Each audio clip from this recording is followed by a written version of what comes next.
हमारा धर्म आदिवासी धर्म है, गोंडी धर्म है, सरना धर्म है। हमको 2021 के सेंसस में अपने कॉलम में यह लिखना होगा कि हमारा धर्म आदिवासी धर्म है, सरना धर्म है, गोंडी धर्म है, डोंगपेंग है, जो भी ट्राइबल रिलीजन्स के नाम है वो हमको लिखना होगा। जब तक हम ये नहीं लिखेंगे हमारे कल्चर को भारत में खतरा रहेगा। पहला काम हमको करना होगा। दूसरा क्या काम करना होगा? दूसरा काम हमको करना होगा, मैं कल्चर की बात क्यों करता हूं? कल्चर की बात इसलिए करता हूं क्योंकि आज मुझे पत्रकारों ने पूछा कि सर आप इस तरह की बातें करते हैं, आप ट्राइबल्स लोगों को ऐसा बताते हैं, शेड्यूल कास्ट के लोगों को ऐसा बताते हैं, ओबीसी को बताते हैं। वो मुझे महाभारत का उदाहरण दे रहे थे। मैंने कहा my dear friends, my dear journalist, Mahabharata का इतिहास कुछ अलग लिखा गया होता यदि एकलव्य का अंगूठा नहीं काटा गया होता, यदि आदिवासी एकलव्य का अंगूठा नहीं काटा गया होता तो शायद आज महाभारत का इतिहास कुछ और लिखा गया होता। और इसलिए मेरा आदर्श एकलव्य है, मेरा आदर्श रावण है, मेरा आदर्श रावण है। क्यों रावण है मेरा आदर्श?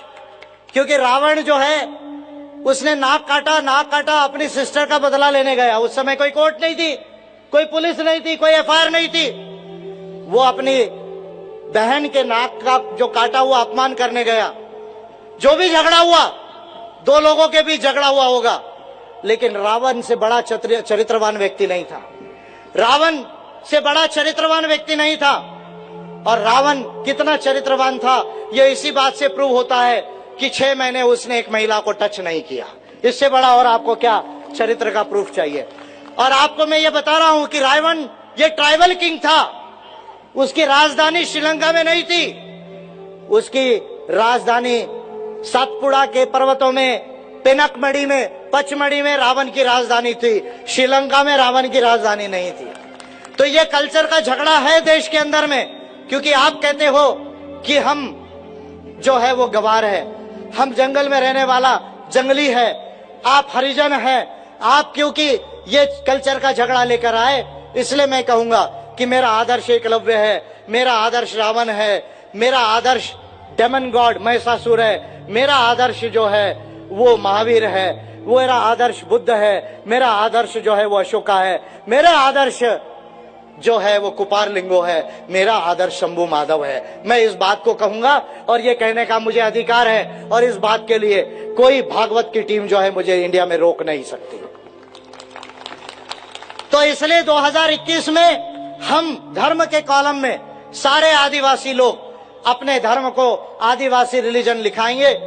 जो भी नाम से ट्राइबल रिलीजन होगा उसको लिखाएंगे, पहला काम। और दूसरा एक बड़ा काम करना होगा, छत्तीसगढ़ के अंदर आदिवासी सरकार बनाना होगा, और देश के अंदर, झारखंड के अंदर, मध्य प्रदेश के अंदर ट्राइबल गवर्नमेंट को बनाना होगा। और ट्राइबल गवर्नमेंट ये भारत की सबसे अच्छी गवर्नमेंट होगी। ट्राइबल गवर्नमेंट का ये मतलब नहीं कि उसमें आदिवासियों के अलावा और कोई नहीं रहेगा। आदिवासियों के अलावा शेड्यूल कास्ट रहेंगे, ओबीसी रहेंगे, माइनॉरिटीज रहेंगे, जनरल लोग भी रह सकते हैं, लेकिन ट्राइबल गवर्नमेंट ये बेस्ट गवर्नमेंट होगी। क्यों ट्राइबल गवर्नमेंट बेस्ट गवर्नमेंट होगी? इसका कारण मैं बताता हूं। क्योंकि मानव अधिकार कहता है, क्या मानव अधिकार कहता है? कि मानव अधिकारों को यदि आपको सुनिश्चित करना है तो सबसे पहला एक काम होना चाहिए। क्या काम होना चाहिए? भेदभाव नहीं होना चाहिए। यह मानव अधिकारों की थ्योरी कहती है कि आपको अगर ह्यूमन राइट्स को रियलाइज करना है तो then you should abolish the discrimination completely, यानी आपको भेदभाव को कंप्लीटली अबॉलिश करना चाहिए और समानता को प्रमोट करना चाहिए, समानता को प्रमोट करना चाहिए। ये ह्यूमन राइट्स कहता है। और मैं समझता हूं कि दुनिया में कन्वेंशनल फॉर्म में, कन्वेंशनल सेंस में मानव अधिकार प्रस्तापित करने वाला पहला यदि कोई समाज हो तो वो आदिवासी समाज है। कन्वेंशनल सेंस में मानव अधिकारों को प्रस्तापित करने वाला यदि कोई समाज हो तो वो आदिवासी समाज है। आदिवासियों ने कभी किसी के साथ भेदभाव नहीं किया। और ये तो मैं कह रहा हूं पढ़ते पढ़ते, लेकिन भारत के सुप्रीम कोर्ट ऑफ इंडिया ने भी इस बात को माना कि आदिवासियों से ज्यादा नैतिक कोई नहीं हो सकता। ये सुप्रीम कोर्ट ऑफ इंडिया ने भी अपनी बात में अपने ऑर्डर में इस बात को माना है। विजय मानकर आदिवासी है, वो आदिवासी के कल्चर का पाइक है। मैं इसलिए खुद को ट्राइब कह रहा हूं क्योंकि बाबा साहब ने कहा था we are broken tribes. The untouchables में बाबा साहब ने लिखा कि the scheduled caste, the untouchables were the broken tribes. ये पहले आदिवासी थे और टूट के गए, गांव में आए, वहां फिर अस्पृश्यता फेस की बुद्धिज्म के बाद में। जो इस देश के ओबीसी थे, वो भी ओबीसी भी इस देश के पहले आदिवासी थे, बाद में वर्णा सिस्टम में आए। इसलिए भारत का जो मूल निवासी है, जो SC ST OBC माइनॉरिटीज है, वो सब यहाँ के आदिवासी है। मैं आदिवासियों की आवाज सुन रहा हूं और छत्तीसगढ़ में मुझे परिवर्तन सुनाई आ रहा है, परिवर्तन सुनाई आ रहा है, परिवर्तन सुनाई आ रहा है। छत्तीसगढ़ में अब अंबेडकराइट पार्टी ऑफ इंडिया आदिवासी सरकार बनाने की तरफ जाएगी। मैं उम्मीद करता हूं कि आप लोग ट्राइबल गवर्नमेंट की बात को अच्छे से सोचेंगे। और मैं आपको पहले से कह रहा हूं, बीजेपी कांग्रेस के लोग हैं, चालाक है, वो कह लेंगे कि हम आपका ट्राइबल CM बनाते हैं। मैं जानता हूं इस बात को। बीजेपी कांग्रेस के लोग चालाक है, काम निकालने के लिए बोलेंगे आदिवासियों को कि हम ट्राइबल CM बनाते हैं। मैं कह रहा हूं, हमको ट्राइबल CM नहीं, हमको ट्राइबल गवर्नमेंट बनाना है। हमको ट्राइबल CM नहीं, हमको ट्राइबल सरकार बनाना है। और ये सरकार जिसको मैं गाइड करूंगा, भारत का सबसे टैलेंटेड और इंटेलिजेंट लीडर उसको गाइड करेगा। और मैं बड़े विनम्रता से ये कह रहा हूं क्योंकि भारत की दूसरे तीसरे नंबर की लाइब्रेरी मेरी है। 27 साल हो गए पढ़ रहा हूं और मेरा हाथ आज इंडिया के अंदर और वर्ल्ड के अंदर पढ़ाई में कोई पकड़ नहीं सकता। और इसलिए भारत का सबसे टैलेंटेड लीडर ये सरकार को गाइड करेगा। और यदि ट्राइबल गवर्नमेंट बन जाती है तो छत्तीसगढ़ पीछे से दूसरे नंबर पर नहीं आएगा, आगे से दूसरे नंबर पर आएगा। ये बात मैं आप लोगों को कहना चाहता हूं। केरला के बाद छत्तीसगढ़ दूसरे नंबर में 5 सालों में आ सकता है।